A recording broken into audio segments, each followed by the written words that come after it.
Futura Science vous invite à découvrir toute l'actualité scientifique au cœur de la science.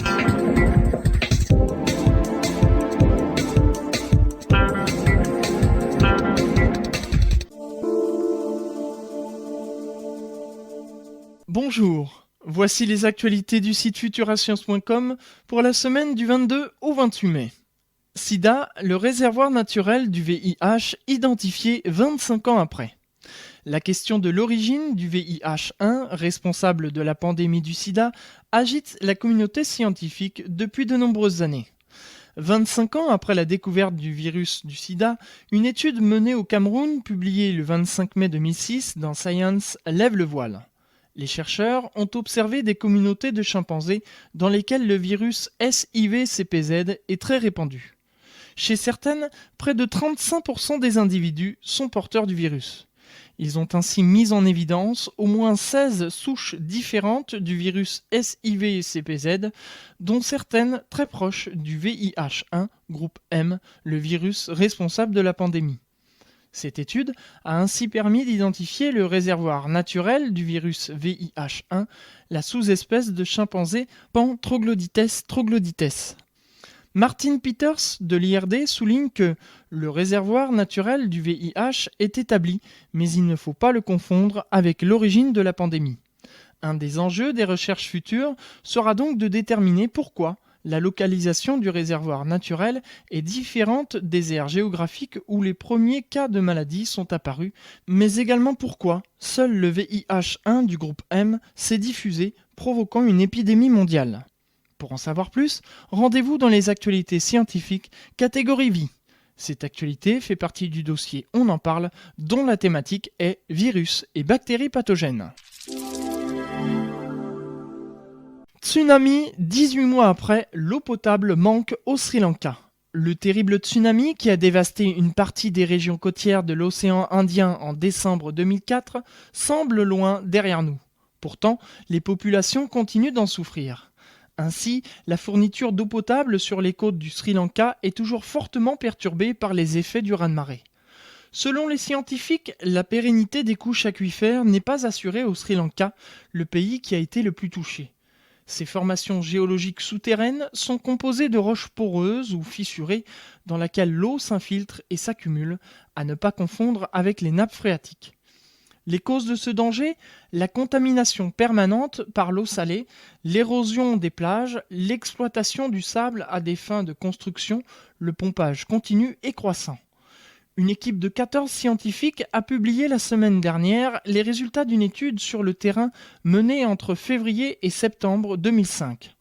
Plusieurs conclusions majeures ressortent. D'une part, le raz-de-marée a disséminé de l'eau de mer ainsi que d'autres déchets contaminants directement dans les puits.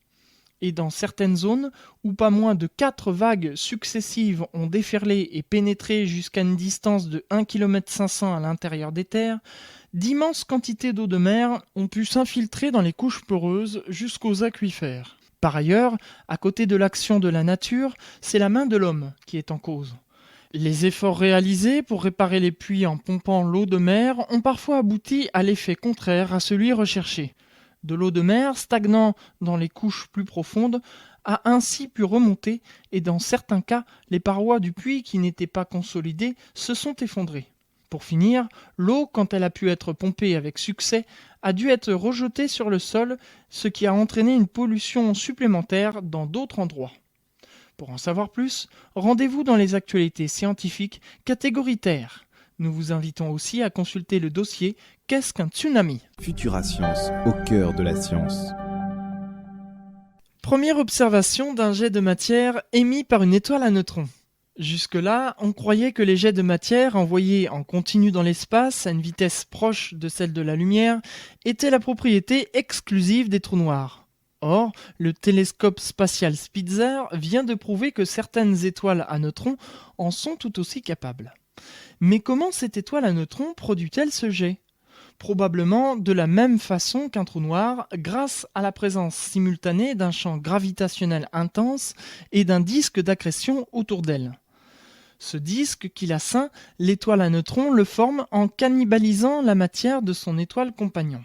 On savait déjà que les étoiles à neutrons des binaires X et les trous noirs avaient en commun leur disque d'accrétion et leur champ gravitationnel très intense. Maintenant, il faut ajouter à cela les jets de matière. Des jets de matière qui sont sûrement plus fréquents dans l'univers et moins élitistes qu'on ne le pensait. Pour en savoir plus, rendez-vous dans les actualités scientifiques catégorie univers. Nous vous invitons aussi à consulter le dossier Les secrets de la matière noire. ITER, le chaos peut-il apprivoiser la fusion thermonucléaire ?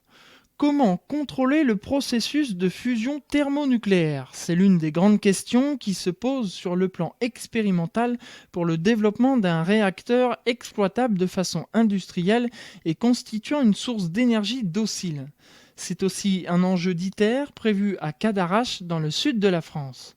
Dernière trouvaille des scientifiques, le chaos pourrait venir au secours de la fusion.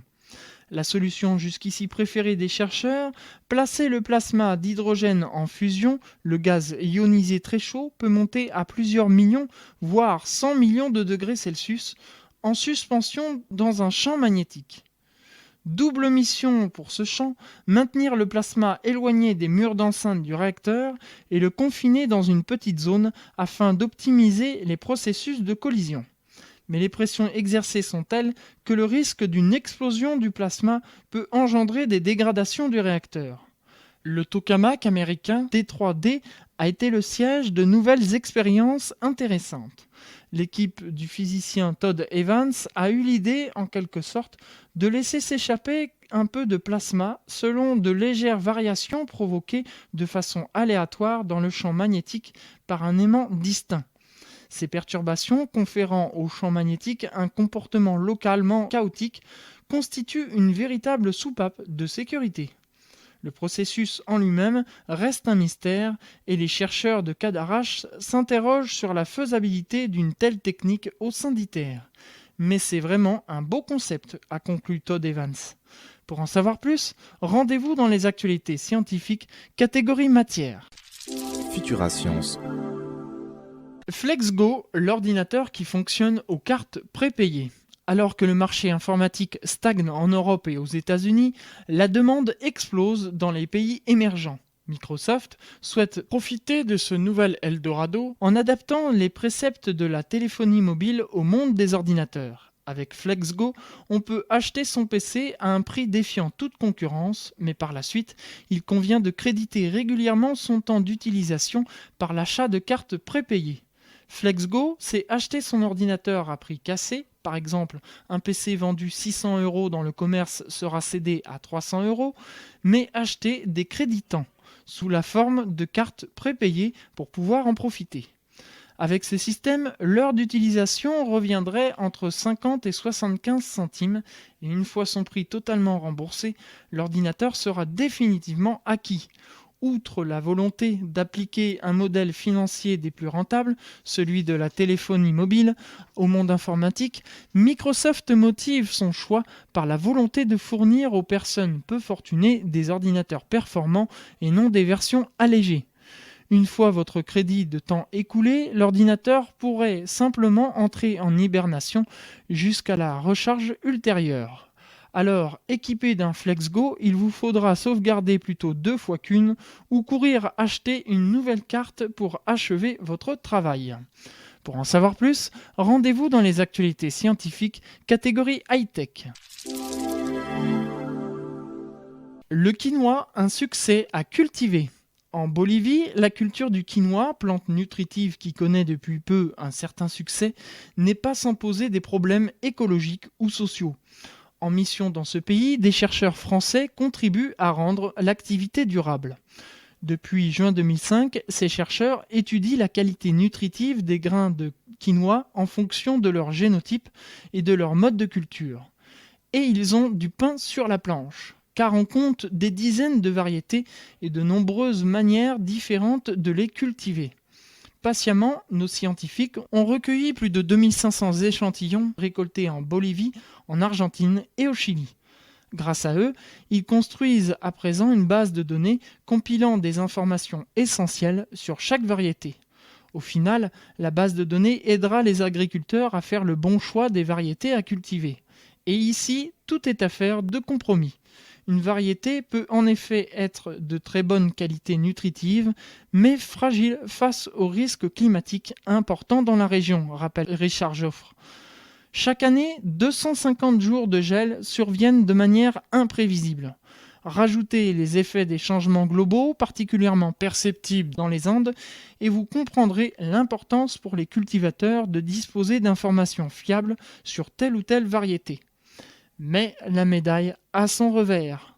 Souvent anarchique, la hausse de l'activité a ainsi entraîné la stérilisation définitive de certaines parcelles à cause notamment de l'utilisation de tracteurs trop lourds pour une terre fragile et aride.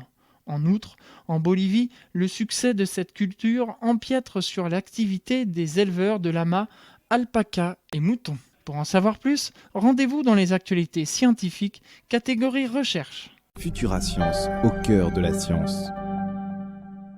Les autres faits marquants, en bref, un terrible tremblement de terre de magnitude 6,2 sur l'échelle de Richter a fait au moins 5000 morts dans la nuit du 26 au 27 au sud de l'île de Java en Indonésie à 23h54 temps universel.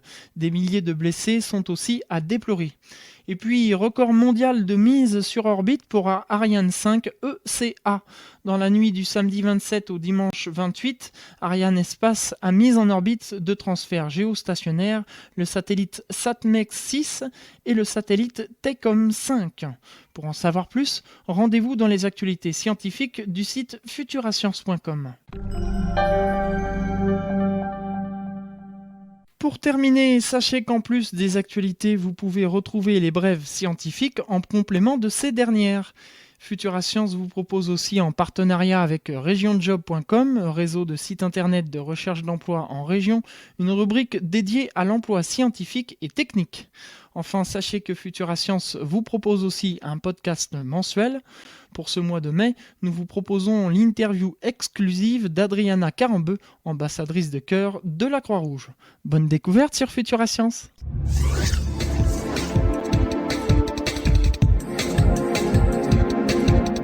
C'était le podcast de Futura Science. Prolongez la découverte sur le www.futurascience.com. Futura Science, au cœur de la science.